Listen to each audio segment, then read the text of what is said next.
Salut à tous.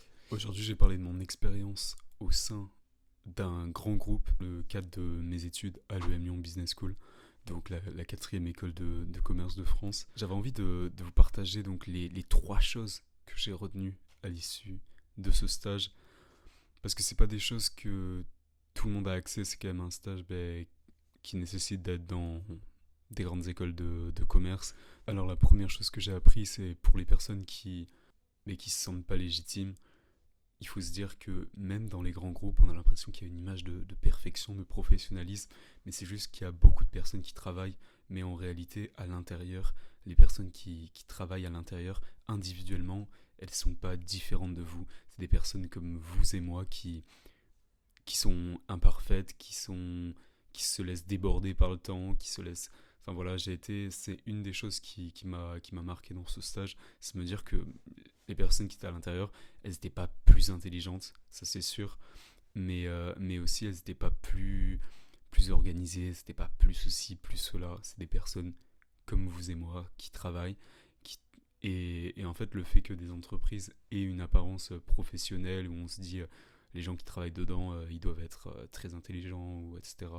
Ben en fait, c'est uniquement parce qu'il y a beaucoup d'employés et qu'il y a des personnes qui sont là pour coordonner le tout et pour qu'au final le résultat, ça soit un résultat qui est professionnel. Mais donc, ceux qui ont l'impression que certaines entreprises, c'est pas fait pour eux, c'est trop ceci, trop cela, ben arrêtez de penser ça parce que c'est faux. La deuxième chose que j'ai appris à l'issue de ce stage, c'est que les compétences techniques, c'est pas ça qui rend riche.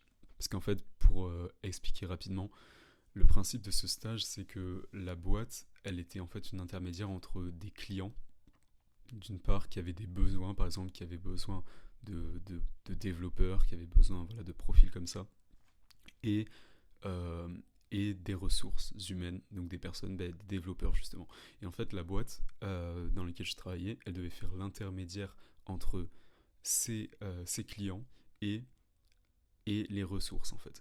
Elle apportait aux clients les ressources. Et donc j'ai pu me rendre compte qu'il y avait certaines personnes qui avaient des CV longs comme le bras, mais vraiment quand je dis long comme le bras, c'est que les personnes, ça faisait 20 ans qu'elles travaillaient, etc., dans la même chose, comme des esclaves de 9h à 17h tous les jours, pendant 20 ans. Elles ont monté en compétences, elles étaient extrêmement qualifiées, et ça, elles se faisaient vendre, on vendait leur force de travail vraiment comme... Enfin, on vendait leur force de travail comme si c'était un produit, quoi, littéralement.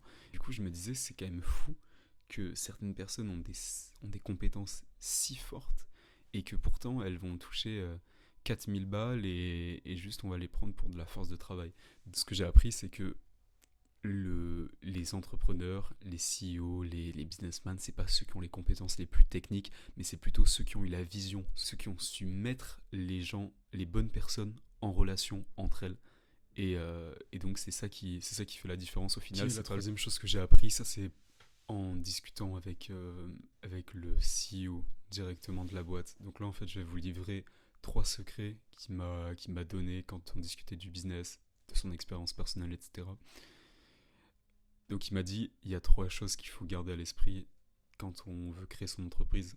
La première, c'est de pas hésiter à pricer son offre haut. Parce que notre offre, c'est juste le reflet de ce que les gens pensent. Et en fait, il faut pas se dire que notre offre, elle est trop chère. Faut plutôt travailler sur la valeur perçue de son offre, travailler sur la confiance que tu dégages, le professionnalisme que tu dégages, la façon dont tu règles les problèmes des personnes. Et si tu fais tout ça bien, en fait, et si tu travailles sur ça, ben les gens ils voudront naturellement acheter ton produit. Pendant ce stage, j'ai vu qu'il y avait des formations de 40 vidéos qui étaient vendues à des entreprises 180 000 euros. Genre 180 000 euros, c'est vraiment...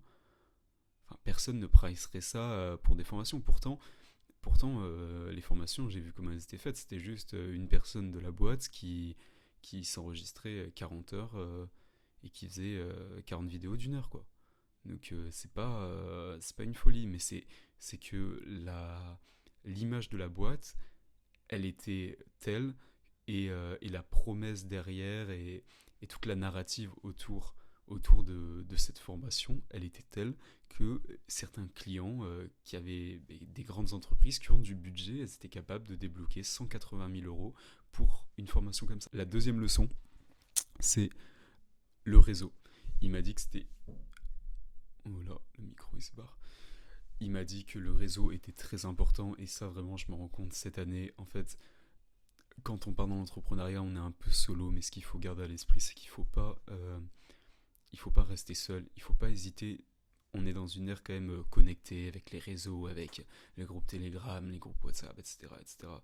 Et, euh, et il faut pas hésiter en fait à aller aider les personnes quand elles en ont besoin, parce que en fait, tu vas aider cette personne, ça se trouve, dans 6 mois, elle va changer de business, elle va réussir dans tel autre business, et elle va se rappeler que tu l'avais aidée si tu restes en contact avec elle, et elle te fera peut-être une énorme opportunité. Donc pas hésiter à aller aider les gens, et également pas hésiter à aller soi-même chercher des conseils auprès d'autres personnes, parce que, euh, parce que moi, j'ai créé des amitiés dans le business, et j'ai créé des belles relations en allant demander quand une personne disait sur un groupe de formation, ou même si elle mettait ça en story, d'aller lui dire ouais, j'ai vu que t'as fait ça, comment t'as fait, etc. Et cette personne, elle me répondait, et après derrière c'est intéressant, et il y a plein de choses qui peuvent en découler par la suite. Et puis tu sais jamais, tu auras peut-être besoin de cette personne à une autre occasion, ou peut-être que tu pourras rendre service à cette personne à une autre occasion. Enfin bref, il faut vraiment pas hésiter à connecter avec les autres personnes dans le business. Le troisième point que m'a dit le CEO, donc il m'a dit qu'il y a 3 facteurs, je répète, pour être un bon entrepreneur et pour créer son entreprise. Le troisième facteur, c'est d'avoir le bagou. Et ça, j'ai l'impression que c'est un peu une histoire de personnalité aussi. Parce qu'il y a certaines personnes qui ont trop tendance à vouloir ouais, non, ça là, ça c'est la règle, je sais pas quoi et tout.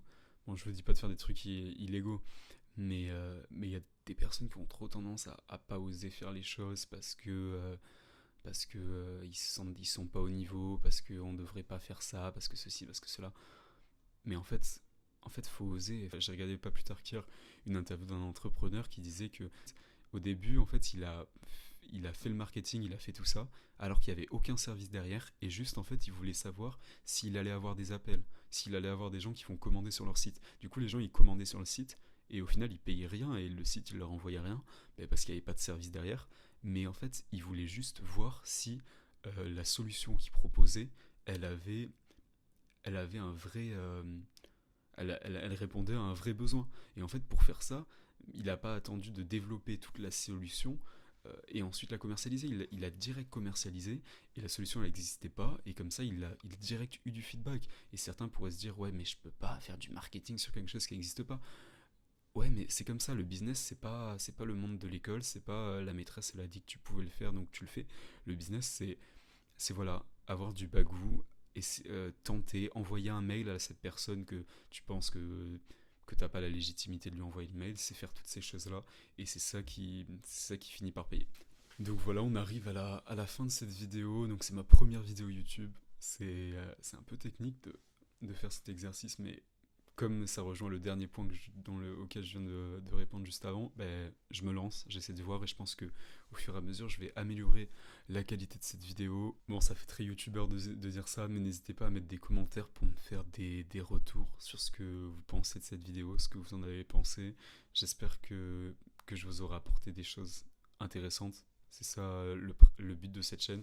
Je vais parler maintenant rapidement du but de cette chaîne, donc parce que c'est la première vidéo de ma chaîne. Donc moi je suis entrepreneur depuis 1 an, j'ai essayé différents business. Là actuellement je suis donc sur un double business model, un double business model actuellement. Et donc je vous en dirai plus au fur et à mesure, mais de manière générale je pense que sur cette chaîne je vais aborder 3 sujets principaux. Un, le business, 2, la société, et 3, le mindset. Donc ben voilà, je vais faire des vidéos je pense au début assez spontanées comme ça, et après on verra au fur et à mesure pour faire des vidéos peut-être un peu plus scriptées, un peu plus je sais pas, mettre un peu plus de professionnalisme dans la façon de faire ces vidéos. Mais au début on va faire un petit MVP comme ça, donc voilà, n'hésitez pas à liker si vous avez aimé, et surtout moi je préférerais avoir des commentaires pour donc avoir des feedbacks sur ce que vous en avez pensé. Salut, à la prochaine.